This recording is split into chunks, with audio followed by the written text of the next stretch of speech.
ভারত কি সত্যি ইংল্যান্ডকে হারিয়েছে নাকি মাত্র 4 জন খেলোয়াড় মিলে জিতিয়ে দিয়েছে পুরো ম্যাচ? যা সামনে এসেছে তা শুনলে তুমিও অবাক হয়ে যাবে। যদি আমি তোমাদেরকে বলি যে ইংল্যান্ডের বিরুদ্ধে টিম ইন্ডিয়া জেতেনি ভাই, আসলেই 4 জন প্লেয়ার মিলে জিতিয়েছে। আরে সেই 4 জন প্লেয়ার যারা বলেছিল টিম ইন্ডিয়া তোমরা বসে যাও, আমরা পুরো টিমের সমান কাজ করে দেব। হ্যাঁ, কারণ সাম্প্রতিক সময়ে যদি তুমি দেখার চেষ্টা করো তাহলে এই ম্যাচটা কোনো সাধারণ ম্যাচ ছিল না।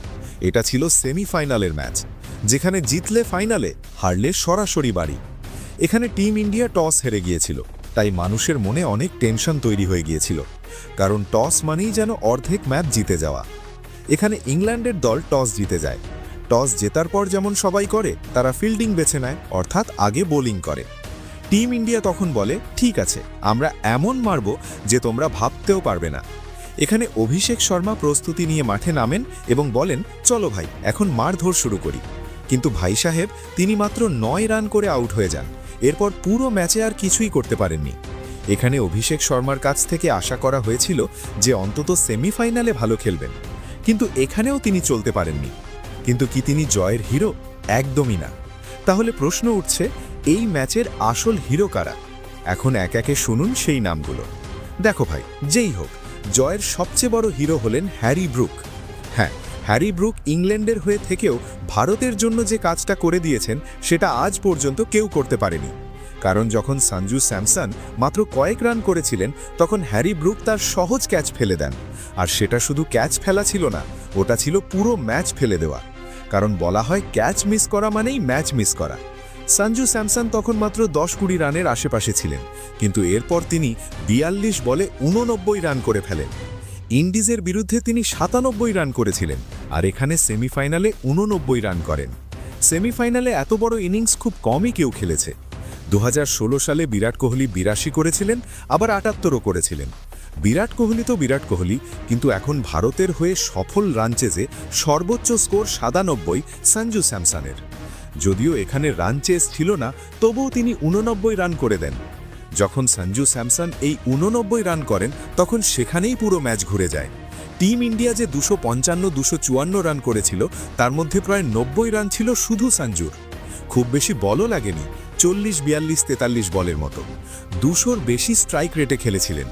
আর তিনি যেন বলে দিয়েছিলেন, এতদিন আমরা ফ্লপ ছিলাম ঠিক আছে, কিন্তু এখন যখন ফর্মে এসেছি তখন সরাসরি ফাইনাল পর্যন্ত গিয়ে থামব।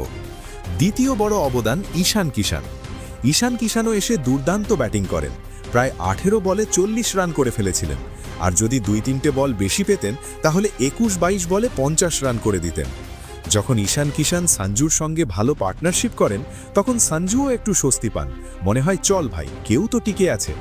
কারণ অভিষেক শর্মা আউট হওয়ার পরও সঞ্জু থামেননি। ক্যাচ থেকে বেঁচে যাওয়ার পরের বলেই তিনি 4 মারেন এবং এরপর শুধু মারতেই থাকেন, কোথাও থামার চেষ্টা করেননি। তৃতীয় বড় অবদান শিবম দুবে। শিবম দুবেকে ঈশান কিষানের পরেই ব্যাট করতে পাঠানো হয়।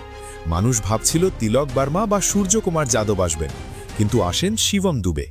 তিনি যেভাবে খেলেছেন, সত্যি বলতে হয় শিবম দুবে মানেই শিবম দুবে। সেদিন মাঠে মহেন্দ্র সিং ধোনিও এসেছিলেন। ধোনি আসতেই তিনি 43 রানে আউট হন, কারণ 4+3 = 7। তাই আবার প্রমাণ হল থালা ফর এ রিজন। যদিও তিনি রান আউট হয়েছিলেন, এবং সেটা অনেকটা হার্দিক পান্ডিয়ার কারণেই, কিন্তু শিবম দুবে কিচ্ছু বলেননি, চুপচাপ চলে যান। চতুর্থ বড় অবদান হার্দিক পান্ডিয়া। হার্দিক পান্ডিয়া মাত্র 12 বলে 27 রান করেন এবং বোলিং করতে এসে একটা গুরুত্বপূর্ণ উইকেটও নেন। এই উইকেটের কারণেই ফিল সল্ট দ্রুত আউট হয়ে যান। যদি ফিল সল্ট টিকে যেতেন, তাহলে 255 রানও চেজ হয়ে যেতে পারত। ইংল্যান্ড কোনোভাবে রান চেজ করতে নেমেছিল। জেকাব বেথেল কিছুটা খেলেছিলেন, কিন্তু তিনি আউট হওয়ার পর পুরো ইংল্যান্ড দল ভেঙে পড়ে। প্রথম 8 ওভারে তারা প্রায় 100 রান করেছিল, কিন্তু এরপর যা হয়েছে তা তো আপনারা দেখেছেনই। শেষ বড় প্রশ্ন, এই 4 জনই কি টিম ইন্ডিয়াকে ফাইনালে তুলেছে? এই 4 জন খেলোয়াড়ই মূলত টিম ইন্ডিয়াকে ফাইনালে পৌঁছে দিয়েছে। এখন ফাইনালে টিম ইন্ডিয়াকে নিউজিল্যান্ডের মুখোমুখি হতে হবে। যদি নিউজিল্যান্ড জিতে যায়, তাহলে ভারত টি-20 বিশ্বকাপ হারবে। আর যদি ভারত জিতে যায়, তাহলে টি-20 বিশ্বকাপ জিতবে। যদি এই 4 জন খেলোয়াড় আবার একইভাবে অবদান রাখে, তাহলে ফাইনালেও টিম ইন্ডিয়ার জয় নিশ্চিত হতে পারে। তোমরা অবশ্যই বলবে, এই 4 জন কি আবার একই অবদান রাখতে পারবে?